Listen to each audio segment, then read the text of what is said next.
You probably clicked on this video because you, like me, know what it's like to try so hard to break free from your lust addiction, but then to find yourself back in the same cycle again and again and again. It's frustrating, it's discouraging. As a Christian man, you want to walk in godliness, in purity, but it feels like in our culture, the deck is stacked against you. Based on my experience, it just feels hopeless sometimes. But in this video, I'm going to show you that it doesn't have to be. I'm going to help you reveal the hidden root cause of your lust addiction. And by uncovering that, it's going to help things finally click in your battle with lust. I want you to find freedom. I want you to find true freedom. But first, we need to do some work. Let's get into the video. I want to take you back to when I was 12 years old. I had just confessed to my dad that I'd been looking up inappropriate YouTube videos on my iPod. And I said to him, like, I don't know how to stop doing this.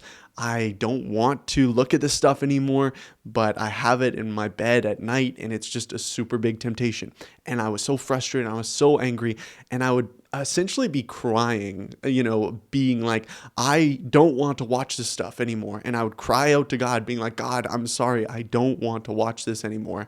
And so I gave my iPod to my dad for him to have it at night, so I wouldn't have it in bed. Things seemed to get better at that point, but as I got older, I got more access to different devices. I had a smartphone, a laptop, a TV, different things like that. And I began to dabble in this kind of lust online again. And I could feel myself slipping back into those tendencies with those same prayers that I was praying at 12 years old, now at 15 and 16 years old, being like, God, take this away from me. I don't want this. I'm sorry. I'll never do this again. The cycle would look something like this. I'd fall into temptation, and then I'd feel really bad, like a lot of shame, a lot of guilt.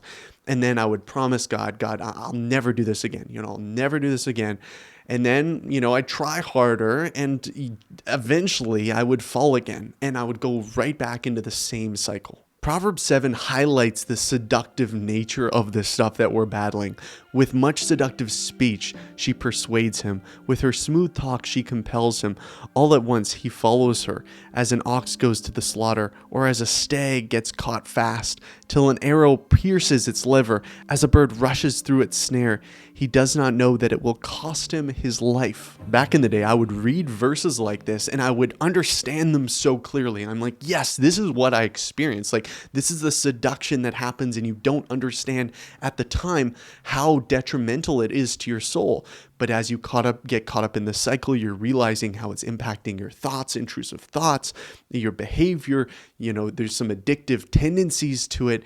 And you're just like, hey, how do I actually break free from this cycle? At that point in my life, I was convinced that it was just a lust issue, that because my heart wanted to lust, it wanted the sexual gratification, the sexual fulfillment. That was, the only issue. And so I just had to keep repenting of that and surrendering that to God. And God, help me not be so lustful, essentially. But what I didn't realize, and that was definitely true, that's an aspect, and we need to recognize that within ourselves and repent of that. But what I didn't realize too is that I was using this, like this content that I was watching online, the sexually charged content, in a very specific way. You see, I had dealt significantly with anxiety, with worry, with fear throughout my early teen years and later on into my teen years. It was a huge part of my life. I would constantly be anxious and worried about the future, about school, about work, about what I was going to do, what I was going to be. And so what I realized was that I was using this content as an escape, as a way to ease those uncomfortable feelings in myself, to give me a way out of those thoughts. And listen to me, guys, if you haven't already identified this reality in yourself, I would say that 80% of guys, this is part of their reason. Yes, there's the lust. Yes, there's the sexual fulfillment and all that kind of thing.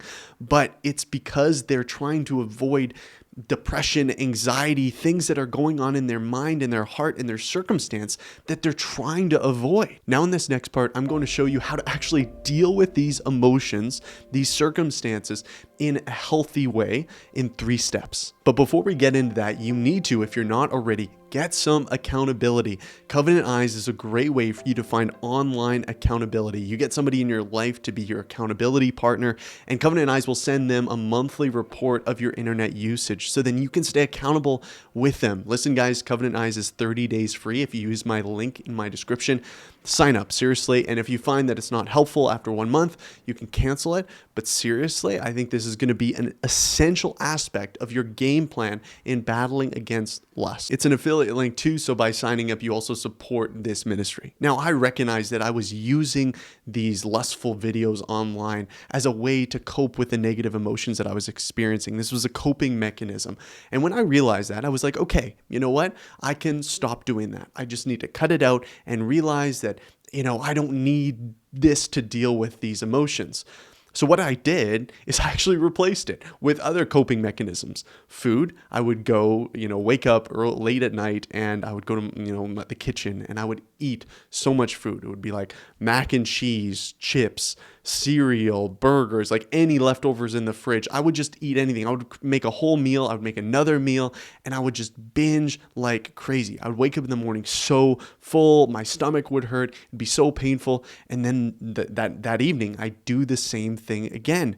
And I was like, why am I doing this? And I realized I was just replacing one coping mechanism with another coping mechanism because I wasn't dealing with the actual issue, which is these painful feelings in my heart, these things I wanted to escape. Another way I tried to cope was through entertainment, binge watching shows. Now I realize this is a normalized behavior nowadays, but honestly, it was my way of not wanting to confront reality. It was like, if I can watch TV for every moment that I'm not doing things I have to do, like work or school, then I can be at peace because I don't have to be alone with my thoughts. Now to the 3 steps of dealing with this in a healthy way. The first step is admit. Admit your sin because you have sinned against a holy God. If you've looked at a woman to lust after her, you've committed adultery with her in your heart.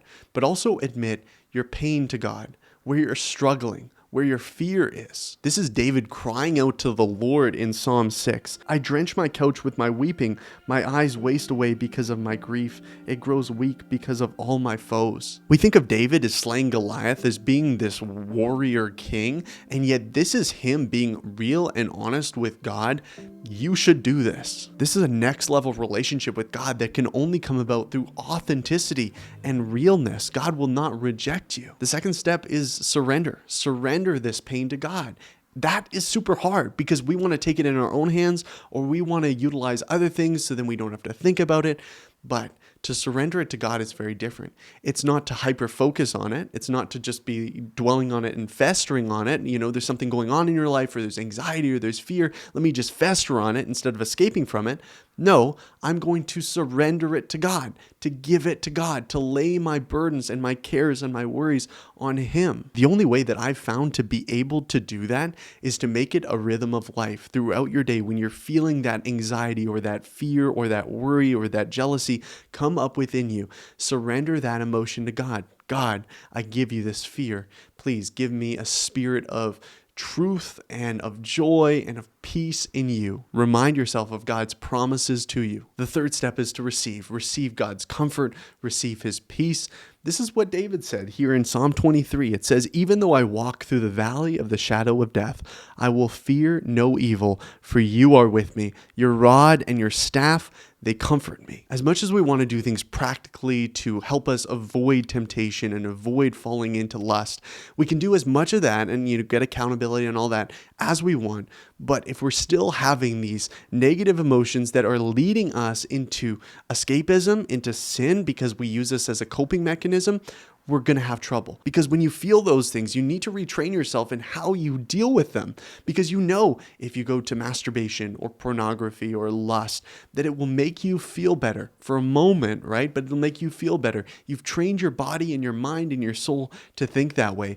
We need to begin here today by when we experience those emotions, as difficult as it is, to say, God, I give this to you. I surrender this to you, and get out. Get out of your environment, go outside, go for a walk, go for a prayer walk, listen to a book, do something else and give it to to God. Okay, if you want to go deeper in on this, I have a quick announcement that you're going to be interested in. Since the beginning of this channel over 2 years ago, it's been on my heart that we would have a place where we could talk face to face. It wouldn't just be me talking to you guys about all this stuff, but that we could actually grow together as brothers, be real and authentic with each other about our struggles with lust or relationships or just our walk with God. So I'm really excited to let you guys know about the launch of the Kindred Brothers Club. The core of this club is going to be a weekly video call where young men from across the world can log on, and we're going to have honest and real conversations about things that matter to us, where we can share our heart honestly, and you can also be poured into by other young men from across the world. So here's the deal. The Kindred Brothers Club is going to be hosted on Patreon. The goal is for us to get to 50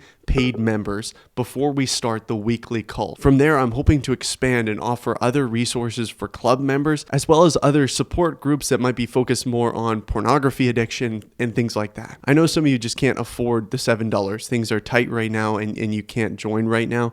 And I still really, appreciate you guys watching the videos and being part of our community. The reason it's on Patreon, honestly, is so that the ministry can be supported and that it would also be a safe place where just not, random people are coming on to our calls. It's going to be a safe community where we can grow together as brothers. So join the club, link in my description, help us get to 50 members. And when that happens, I'm going to let you guys all know when our first meeting is. We could reach our goal within the day or a few days even, I hope.